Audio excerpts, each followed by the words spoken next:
Let me welcome all of you this morning to our Peterson Institute for International Economics. My successor, Adam Posen, is on the road, so asked me to chair the session today, which I'm delighted to do.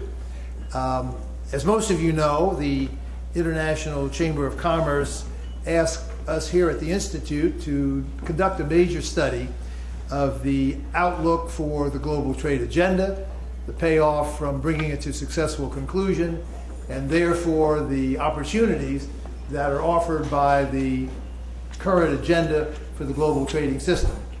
We all know it's going to require a good bit of work to realize those gains, and so the objective today is to try to discuss that, understand more what those potential payoffs are, give a little momentum to the effort to work on those in a positive way, with a particular eye on the WTO meetings in Bali later this year.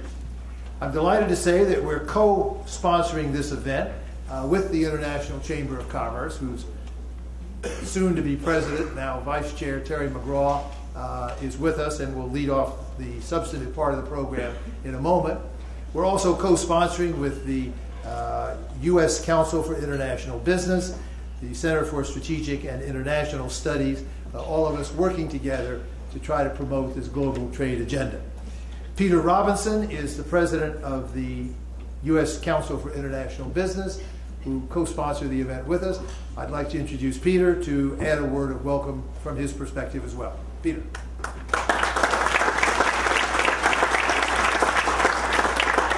Thanks very much, Fred, and thanks so much for hosting us here today. And just what a great turnout. There's certainly a lot of action on trade and investment these days, and we really look forward to hearing more about Gary's and Jeff's report commissioned by the Icc Research Foundation. For those of you who are not familiar with USCIB, we are the U.S. affiliate of International Chamber of Commerce, as well as a number of other global business groups. So we represent the views of over 300 corporations, professional firms, and industry associations to the U.S. and other governments, along with multilateral bodies like the UN, OECD, WTO, and ILO. A number of our member executives, including Jim Bacchus, who chairs the Icc Trade and Investment Commission, and Rick Johnston, who chairs USCIB's Trade and Investment Committee, and who will be speaking in just a little bit, played a leading role in helping to shape the Icc World Trade Agenda. And I'd like to mention three other colleagues at the Icc Secretariat in Paris who have also played a leading role. Icc Secretary General Jean-Guy Carré could not be here with us today, but two of his colleagues could. Stefano Bertassi, ICC's Executive Director of Policy, and Nicole Grognard, who directs the work of ICC's Trade Commission. So Stefano and Nicole, thank you for being with us. I was just mentioning to a few of you beforehand that we've been talking a lot about the rise of global value chains lately. I was at a panel at the OECD a couple of weeks ago where we reviewed an OECD paper on GVCs and trade and value added, and what this means for trade policy globally, and how countries can succeed in a more tightly integrated global marketplace. And the new data from the OECD gives us a lot to think about and is really fascinating to me. For example, when services embedded in manufactured goods are counted in our trade data, the overall services component of U.S. trade rises from like 20% to 40%. And the foreign content of U.S. export value has tripled in the last 30 years from 7% to over 22%, while the global import content of exports is approaching 50%. So in such a situation, as Pascal Lamy mentioned at this panel at the OECD the other week, protectionism becomes even more stupid than we thought it was before. Because import barriers become, in effect, export taxes. So in a world where intermediate goods are crossing borders multiple times before they become a final product, we're just shooting ourselves in the foot. So I think this TIVA, the trade and value added, will bring a new perspective on trade policy and hopefully new illumination to our policymakers. Augmenting the work that the OECD is doing, we at USCIB recently joined with the Business Roundtable to publish new research from Matt Slaughter of Dartmouth examining how American companies participate in global supply networks, and documenting the significant economic and employment gains that this participation brings in the United States. You can download that report at onewordglobalsupply.networks.org if you'd like to take a look at that. So it's critical that countries take the right approach and craft the right policies to accommodate emerging global value chains. In particular, we think it's important to address new and emerging issues like forced localization requirements, restriction on the cross-border flow of data, unfair competition from state-owned enterprises, and customs impediments or barriers at the border. But in this context, I think that the ICC World Trade Agenda is a very helpful and illustrative product. It's setting out sensible and doable agenda for action on world trade. In particular, the recommendations for a WTO trade facilitation agreement, a services agreement, and expansion of the information technology agreement would, if pursued, really help smooth business operations globally. And countries would be far better prepared to adapt to and profit from global supply chains and the investments that they can bring. So we see the recommendations in this World Trade Agenda as entirely consistent with the broad business objectives for U.S. trade and investment policy that we are pursuing. It's going to be important as we look to harvest what we can on the WTO side to also keep moving forward on the Trans-Pacific Partnership and TTIP, as well as on possible bilateral investment treaties with China, India, and other key emerging countries, while also keeping in mind that global value chains really strengthen the economic case for advancing trade negotiations at the multilateral level, since barriers between third countries, whether upstream or downstream, become just as important as barriers in direct trading partners and are best addressed together. So, and for all this to happen, by the way, on the U.S. side, we obviously need trade promotion authority, and that's one thing that we're working hard to push for along with our fellow business groups in Washington. So, again, welcome, and thanks for coming, and I'll hand it back to Fred to introduce Chair. Thanks.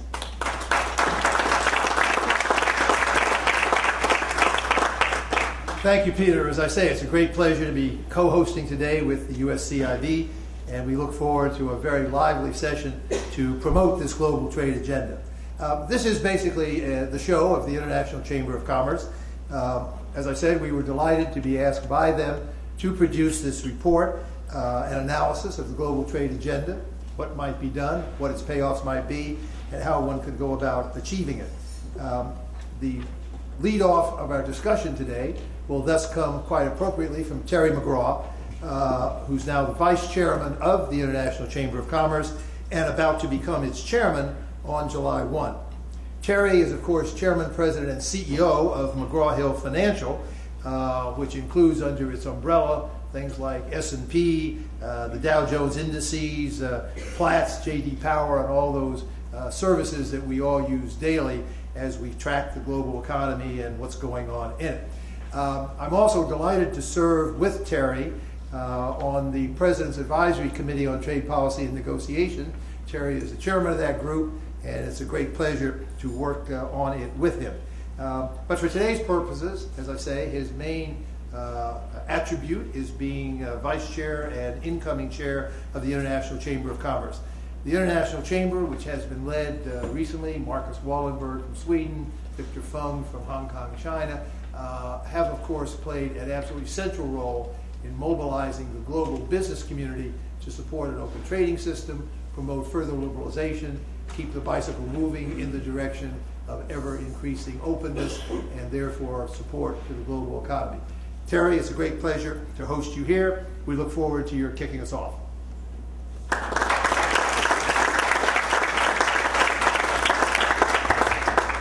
Okay, thank you very much. I've already done something wrong.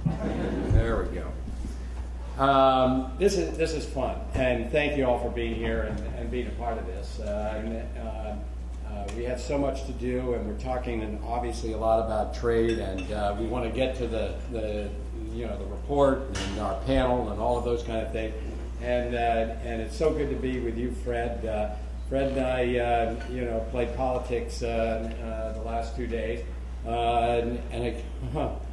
it's getting a little frustrating getting some things done in all of this, and I so look forward to this and being here at Peterson because of the fact that we've got some real substantive stuff to talk about. And then the question is going to be how we implement these things. Now, I've been asked to speak on just the International Chamber of Commerce.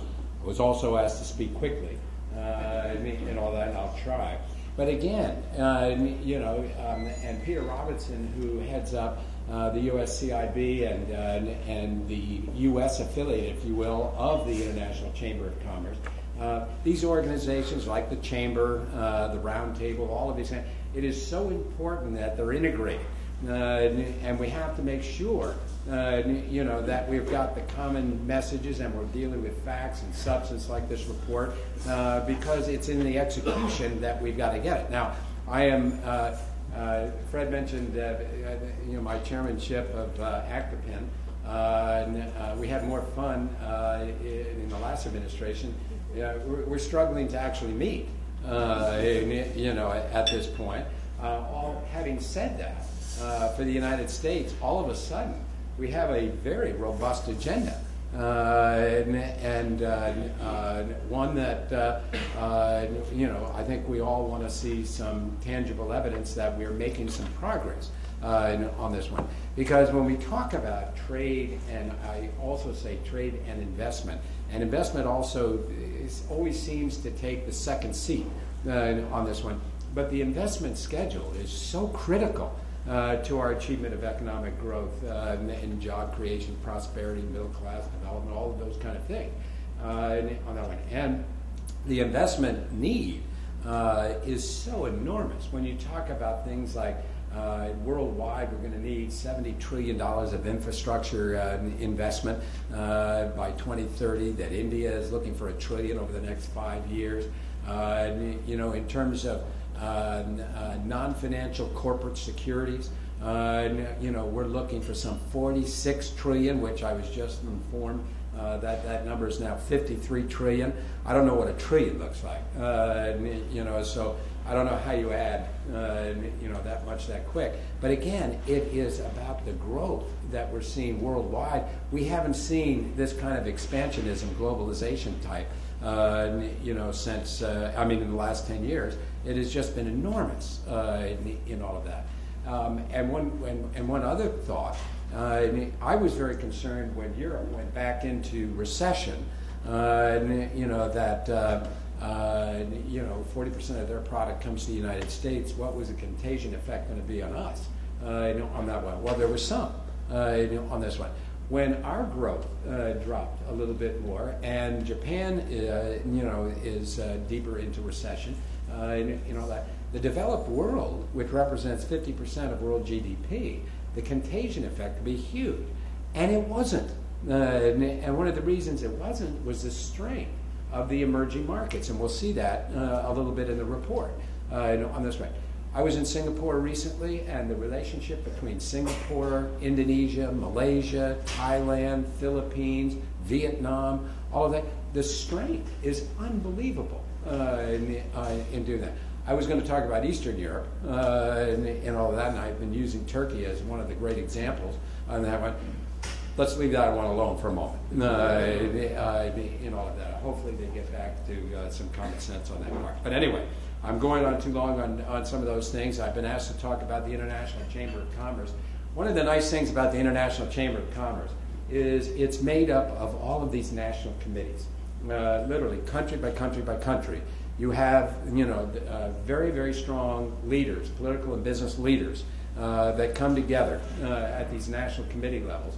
And it becomes sort of the backbone of what ICC is all about. Now, how we utilize them and how we, help support them is going to be very important. They also have these regional councils, and as part of all of that, they have these commissions that Peter was talking about, and they have 12 commissions, like trade and investment, energy, environment, all sorts of things that way. And they have people literally worldwide that working on these commissions and coming up with best practices and ideas and everything else like that. The bottom line here is that we need to all work together, and the voice of business has got to get louder, more substantive. It's got to be, part of. We talk about the public-private sector cooperation all the time.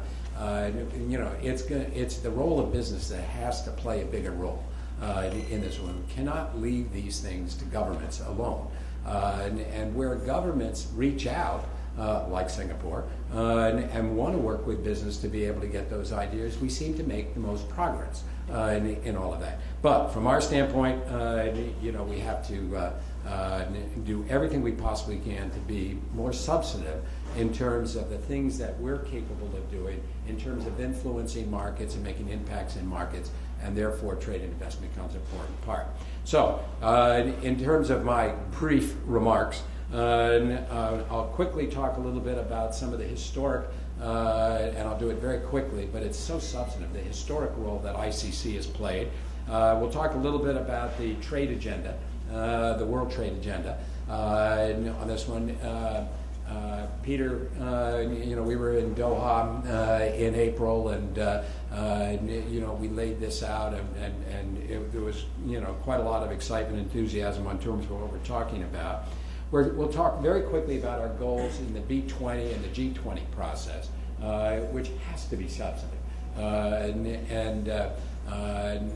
We're going to be going over to St. Petersburg Tuesday on that one, and we'll spend some time with the B20 process on that part of it, putting out the agenda and what business not only wants, but what business is willing to commit to make it happen. And then we'll talk a little bit, very quickly, about projects to monitor our overall progress. I mean, it's one thing to have these kinds of reports and to put these agendas together and the like, but if you're not having monitoring systems and the like to measure your progress, that you're actually doing something, then you can't have the flexibility to change all those things. But again, economic growth, prosperity, job creation, all of those kind of things are all synonymous with trade and investment, and that's what we're focused on. We were thinking a little bit about what our own agenda here in the United States has been. We've made a lot of progress on trade, albeit we'd all like to see it at a more accelerated and a faster pace, and all of those kind of things as our world grows up so fast in front of us. We want to see more in all of that. By 2030, 70% of world GDP will be outside the developed world. Today the developed world is 50%. By 2030, it'll be 30%. India and China are today 12% of world GDP. In that same time frame, then they'll be 33%. And all that. So it's enormous globalization and urbanization and change that's taking place, and trade investment is right in the middle of it. We've done some 42 free trade agreements in the United States, but they only represent about 10% of world GDP. And so the enormity of the opportunity that trade and investment will play in terms of connecting our world and the globalization movement is huge. My own company is doing extremely well in terms of international engagement. About 40% of our revenues now come from outside the United States. The neat part about that is it's growing at twice the rate that our domestic participation is. And therefore, in terms of what we need to be doing in terms of helping to create those mechanisms that open markets and all that is what we've got to be about. So very quickly, let me go to the historic role of promoting global trade. And I have to tell you that, I was glad to, get some help on this, because I wasn't even aware of the magnitude of what the founding fathers of ICC had done. And if you go back to, 1919, when we were in the process of reshaping, quote unquote, our world, which was really what was to become the developed world. The voice of business was what ICC was recognizing at that time, which was the critical element that's going to see this kind of growth. And so when we start talking about what we were doing, the whole notion of merchants of peace and all of those kind of things was at the foundation of what this organization was about. But just after the Second World War, ICC helped create the Bretton Woods system, monetary management, which led to the creation of the International Monetary Fund, which also led to the International Bank for Reconstruction and Development, the rules for commercial and financial relations amongst the world's major industrial states. And later, the ICC worked to help develop the principles that finally became the General Agreement on Tariffs and Trade, and eventually the World Trade Organization. So, you know, when you think of what the ICC has been able to achieve in its history, it's quite substantive in all of that. And I think that for the International Chamber of Commerce, as is the Roundtable, the Chamber, the USCIB, and all of that, we've got to find ways to get back, you know, to be able to do that. And that's why, you know, working with Fred and the Peterson Institute and all of that, to be able to get the right kinds of facts and agendas and set clear priorities is what it's got to be about for us. So very quickly, working on the World Trade Agenda, again, we need to expand the whole notion and the mission for why we're doing this, which is economic growth and all of the other components that come from that. Key part of our work is to promote the creation of accepted rules and greater trade liberalization on a non-discriminatory basis. And we cannot wait for government, you know, again, to do these things. And I'm not here to disparage governments and leadership and the political importance of all of this thing. What I would say to you is the other way around, that it's got to be the role of business that steps up and plays a stronger, more meaningful role. And we need our organizations to be able to do that. That goal is what our World Trade Agenda is all about, and that's what this paper that we're going to be talking about, you know, is helping us to do in setting some of these priorities. And we're going to take it to St. Petersburg, we're going to take it to Paris week after next, and we're going to be talking about it as we're going to be talking about it right here. We also, you know, want to make sure that the B20 and the G20 process gets our best thinking as the priorities, and our help and support in why we think we can be constructive in the execution of these and the monitoring. So this report today, and Gary and Jeffrey will be talking about it, hopefully in about a minute and a half, you know, and we'll get to exactly what we're talking about with this report, and I think you're going to find that it's very exciting in all that. Now, you know, as part of all of this and working through this, people keep talking about the Doha development agenda and how we have to get back to it and the like. We're not ready, in my opinion, for that. Any kind of multilateral, you know, a comprehensive agreement.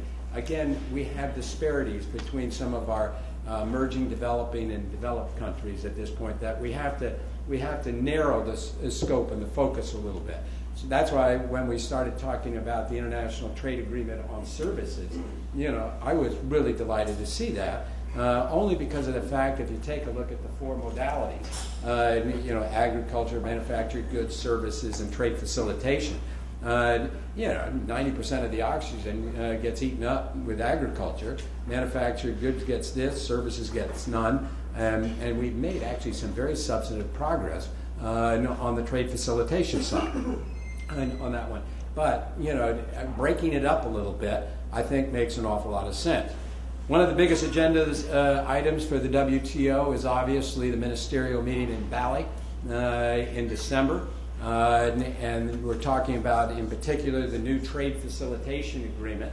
I think we have made so much progress on the trade facilitation side, which is really good. Customs, processing, logistics, all of those kinds of issues on this one. And, you know, over the last week and a half, I'm hearing tremendous discouragement that we're not going to get a trade facilitation agreement coming out of Bali. I hope that everything that we're able to do is to be able to write that because that would make for a very, very discouraging outcome, and that's not going to help any of us. So we want to certainly be there. But also outlined in our World Trade Agenda, there's 3 other important outcomes that we're seeking in Bali that will obviously develop, not just develop, but developing countries as well. We want to improve market access for the least developed countries. We want to, secondly, reduce agriculture export subsidies and food export restraints, and completing discussions on expanding trade in the IT products through the International Technology Agreement are also important. So again, we just don't want to put it on trade facilitation, but we do it. I'm getting signals over here that can go on. My brief remarks, hold on this one. So achieving even this a minimum package in Bali would be very, very important.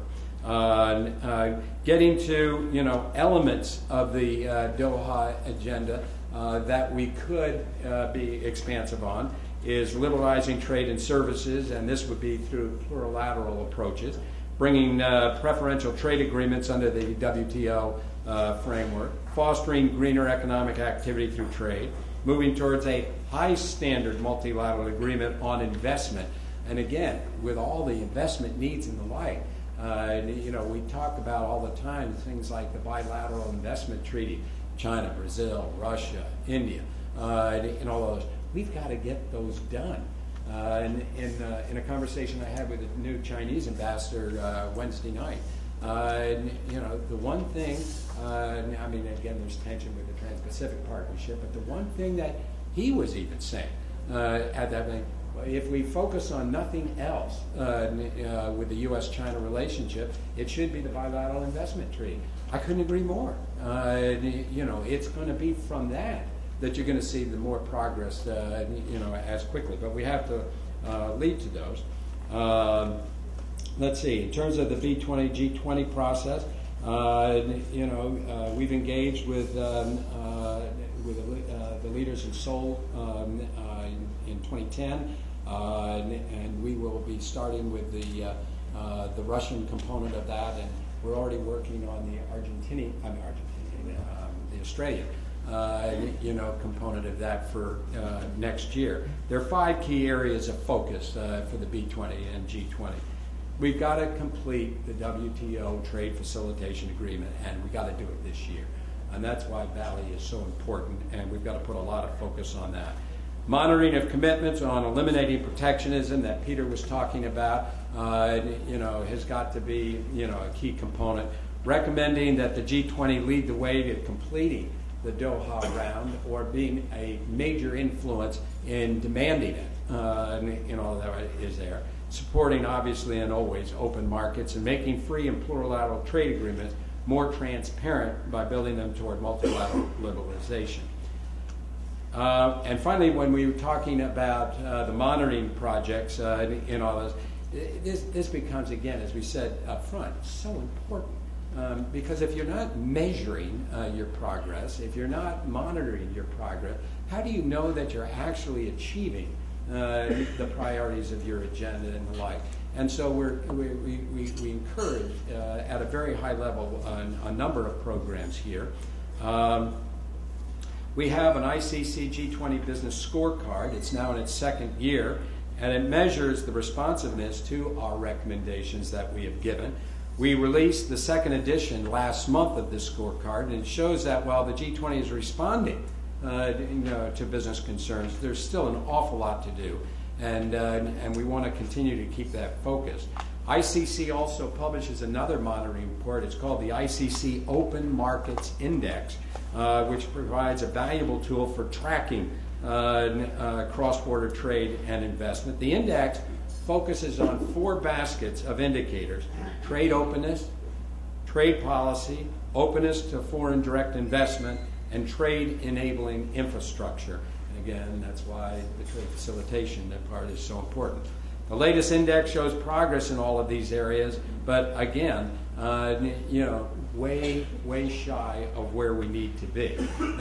By the way, again, in terms of the developed world, we need to see a lot more activity. Canada is the one country that ranks in the top 20 of the open market, open trade, open market area, which means there's a lot of room that we need to do. So of all of those areas, the International Chamber of Commerce is really rethinking a lot of how we're doing things, what we're doing, and getting a lot more inclusion, from the business communities, again, from those national committees and regional councils, and alike, and through our commissions. And we're so pleased to be at the Peterson Institute and go through today what Gary and Jeffrey have done in terms of this report. And we're going to take this report, we're going to break it into smaller sound bites, and we're just going to be relentless, country by country, in demanding what the business community wants, but what the business community is going to be committed to being able to help and support in terms of getting this done. Trade and investment is all about growth and jobs and prosperity, as we said, and if that's what we all want, the more we can do together is where we've got to be. Thanks very much for being here. So now we turn, as Terry called for, to the substance. Again, I was very pleased that the ICC asked us at the Institute to do this study that tries to quantify and describe the payoff from the various elements in the global trade agenda. The study was done by my close colleagues, Gary Huffbauer and Jeffrey Schott, who have been senior fellows here at the Institute literally since the creation of the Institute over 30 years ago. I think they need no introduction to this audience. All of you know that they have done path-breaking studies for the whole series of trade policy developments over that time, going back to the initial U.S.-Canada agreement, to NAFTA that Carl Hills negotiated, to the Uruguay round, subsequently to the free trade area of the Americas, which did not work out, but we study them whether or not they pan out eventually, then to doing original plans for the Doha round, and to the series of bilateral and regional agreements that the United States was involved in so heavily in the 1990s and over the last decade, including, of course, APEC and what's now become the Trans-Pacific Partnership, the planning for this current, hopefully, conclusion to the WTO negotiations and the next big round of regional agreements. So I turn it over to Gary and Jeff to present this new report, The Payoff from the World Trade Agenda 2013.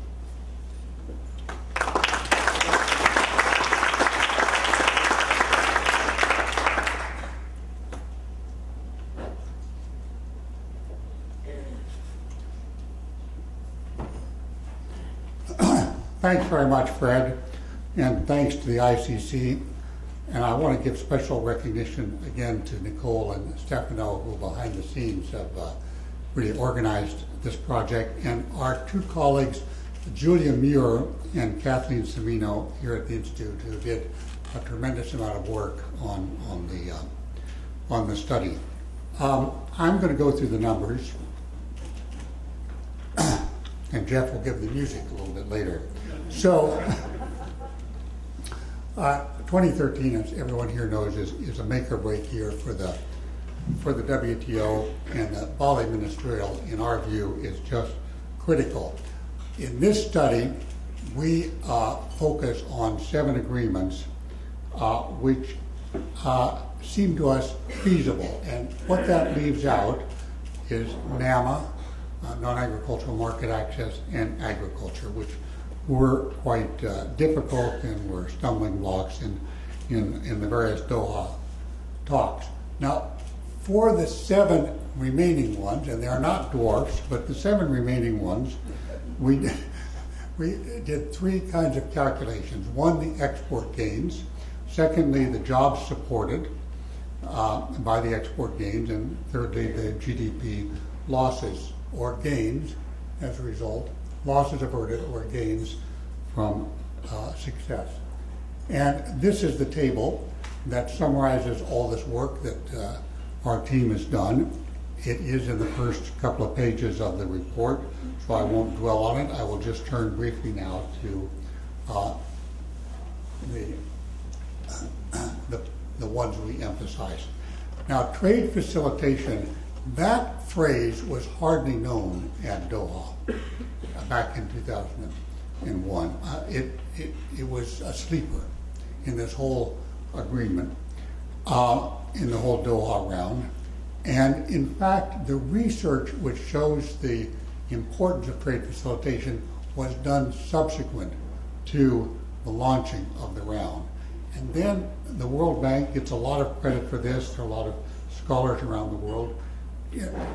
They started looking at the huge differences which exist between ports and customs and so forth around the world, and started quantifying the cost. And lo and behold, figured out in kind of a broad way that the cost of all this goo, which doesn't need to exist, which is obstructing trade, is about 10%, whereas average tariffs are now about 5% ad valorem. So there's a big payoff there. That is actually a fairly recent discovery. So when you then quantify that into the payoff, we get the kind of numbers which I've put there on the slide. This is a $1 trillion payoff. Now that seems, when we first did this number, that seemed pretty large. Subsequent to the study that Stefano and Nicole and Jean-Guy and ICCF commissioned us to do, the World Bank and the World Economic Forum teamed up with Bain and Company to do some further quite sophisticated quantification using a computable general equilibrium model and a lot of case studies. And they've not only reinforced what the numbers you see there, but they've actually, if we could get much closer to the frontier of good trade practice, such as happens in Shanghai and Singapore and so on, they say the growth of world trade could be 15% and the growth of GDP could be 5%. So I spent a lot of time on this because this is really the big thing, and that's what the ICC is focusing on in Doha. Now, coming to the International Services Agreement, this has been a pet of this institute and others as well.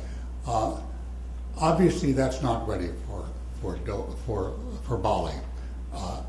It hasn't gone all the way, but it would be the second, or possibly even larger, for the reasons that Terry McGraw talked about. Services is completely neglected. The barriers are extremely high. Pioneering work by Brad Jensen shows that business services is way underrepresented in terms of exports from what it could be, and the gains are truly enormous. I'll just go back to that slide. You can see international services, what we see in terms of export gains, GDP increases, very big stuff. The good news about services is that, and this is since we wrote this, is that China is now interested. I was just in China a week or so ago, and there's a serious interest in China in joining the Trade and International Services Agreement, TISA. That would, if China were to join, India would have to join. That would suddenly take off. So that's a big plus, but that's beyond Bali. Now, turning to some other things, it's recognized that there has to be political balance in any compact coming out of Bali. And one item, which is an old item on the Doha agenda, is duty-free, quota-free. This has run into very heavy weather, both because of the preference erosion issue, which some countries have complained bitterly about, Haiti being one of them, for example, and because of the difficulty of going that last 3% in terms of the very sensitive areas in tariff schedules in the United States and Europe and so forth and so on. So that may not be part of the balance at Bali. Jeff will talk about that more. But this agricultural export subsidies is another item which the developing countries are quite interested in, and seems to be almost committed that the developed countries will get rid of their export subsidies. One I'm just going to quickly pause on, but it actually looks like it's a done deal. The ITA2, not the whole international digital economy, which conceived of addressing non-tariff barriers, that doesn't seem to be on, but the expansion of the list, the updating of the list, ITA2. China's on board. It looks like it will go. Terry mentioned the limits on food export controls. Right now, that's not an issue, but during the drought a couple of years back, this was a big issue because about 20 countries put on food export controls, and what we're talking here is a compact not to do it, or at least if you put on food export controls, not to hit the least developed countries. And then there's finally the environmental goods and services. As is well known, APEC has come up with a list of about 54 items. They can't quite agree on what the 54 items are, but they might, and that could be an example for the WTO to adopt a similar list, which has been a long time goal, and again, there would be a good payoff. So we say the ministers, they have to come home with a deal, and Jeff is going to tell you how they're going to do it.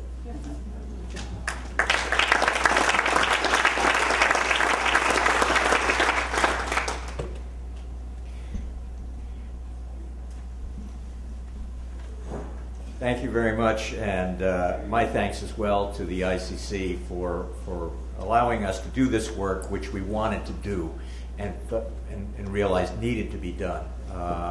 In the course of our research, we've been traveling around the world, so it's not a made in Washington study. It's one that has taken in input from developed and developing countries around the world. And we hope it will produce a little better results than are right now on the horizon. I think Terry gave the right prognosis near term.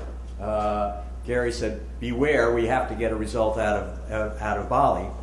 And the objectives are not inconsequential. Ministers hope to achieve what I would call a demonstration deal. An early harvest of the trade facilitation accord that has been under negotiation for about a decade. Aspects of part of the negotiations on agriculture and development, including in particular issues of priority concern for the least developed countries. Those need to be harvested.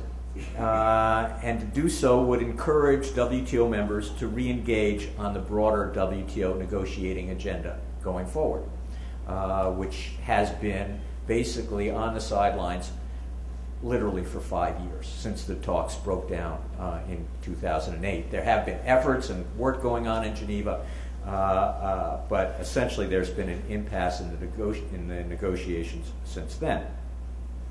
Now, what are the prospects for Bali? Well, they're not so good. Trade ministers are prone to accentuate the positive, but when APEC trade leaders met in Surabaya, Indonesia, in April of this year, they admitted, and I need to quote this, this is what they said: in the negotiation as it stands now, the negotiation as it stands now is not on course to lead to a successful outcome at the Ministerial Conference 9 in Bali. And then even more ominously, they said, the continued viability of the WTO's negotiating function is at serious risk. So that's what our trade leaders, our optimistic trade leaders, are saying about the prospects for moving forward later this year in Bali. And it underscores the task that Terry and others have, and it has to be more than the business community, but it has, as Fred said, has to be certainly pushed hard by the business community to just get the officials and the negotiators to recognize that there's a lot at stake and a big window of opportunity to make progress, but a big cost if they don't. Now, what are the reasons for the impasse? And this is something that goes beyond what we put in our study. It's more of a postscript to our study to look at the task going forward. And there are a number of problems that beset the preparations for the Bali Ministerial. You can call them Bali aches, if you like. Oh, yeah. I was wondering whether to say that, and obviously I shouldn't have. The first is issue linkages. These are tactical gambits that risk blocking agreement, like similar moves blocked agreement on the overall Doha agenda over the past 10 years. The key problem going forward for Bali is linking what is called food security subsidies with the trade facilitation agreement. There are important issues with regard to food security. There are important issues with regard to agricultural subsidies, but they should not be used in a way that blocks the ability to get the big deliverable out of Bali. And negotiators are still tied up in knots on how to do that. The second problem regards imbalances. Each country has a different idea of what is a balanced accord. Now, the terminology is important. In the past, we talked in trade negotiations about reciprocity.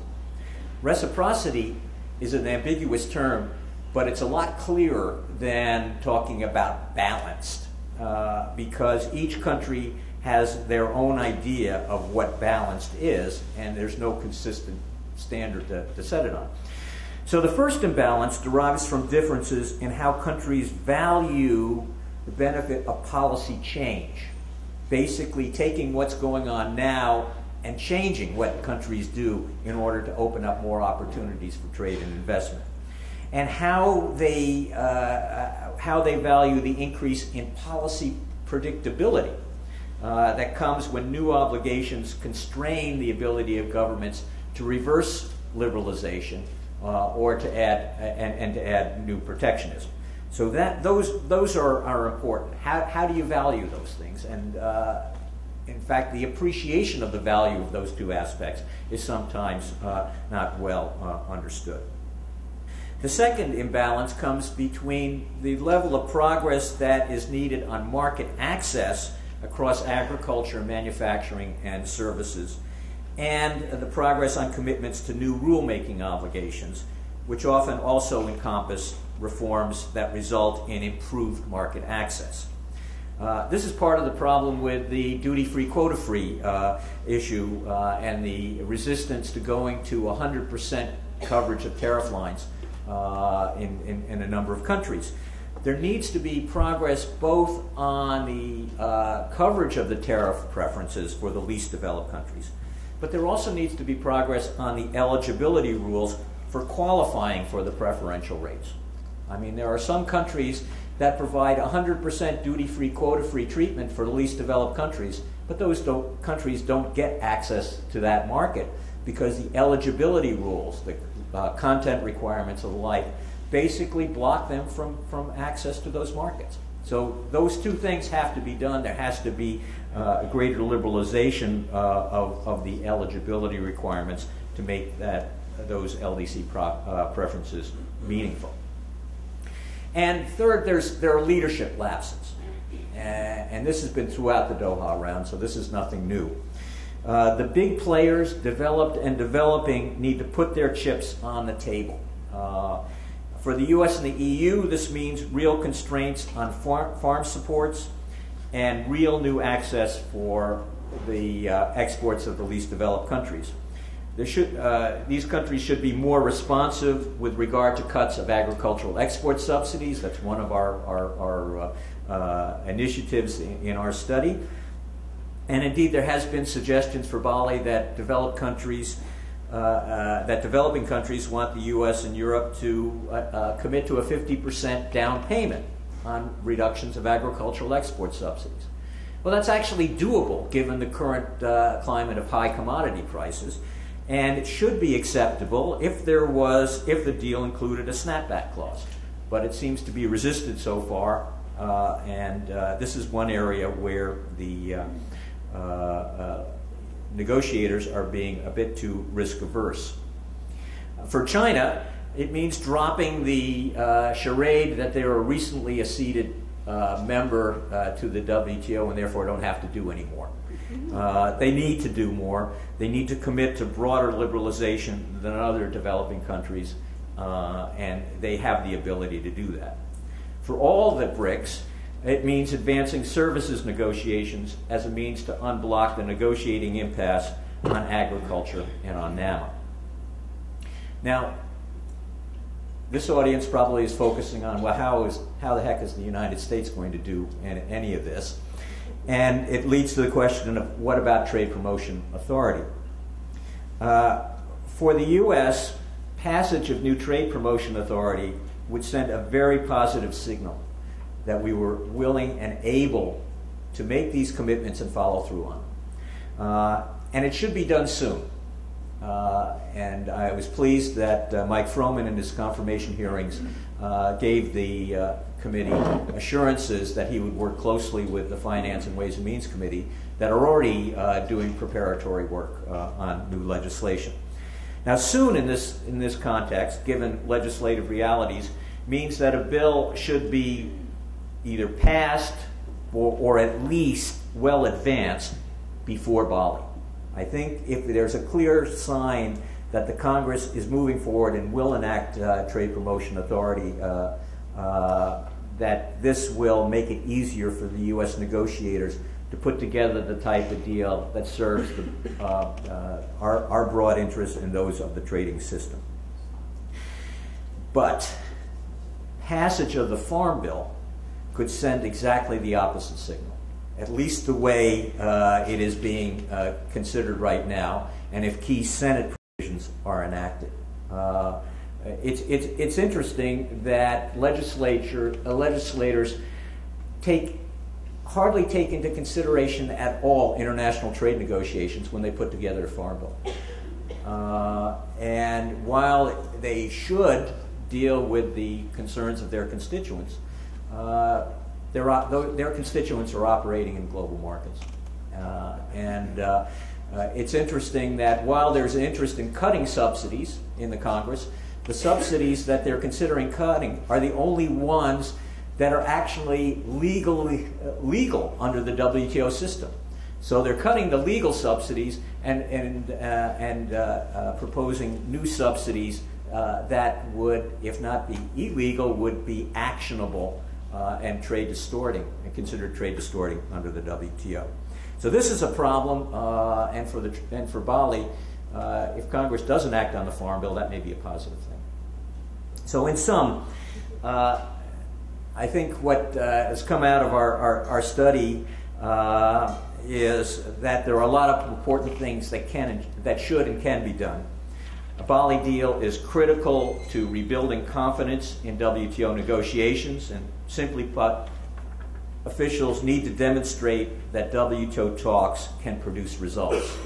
That used to be why everyone went to Geneva during the GATT era.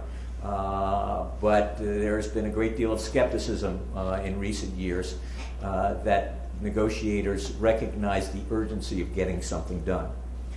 And second, Bali needs to produce a solid down payment on a bigger WTO package that would be pulled together in accelerated negotiations post-Bali. Trade facilitation is the key to the Bali package, and going forward, we've argued that there is a huge payoff from doing so in a number of other areas.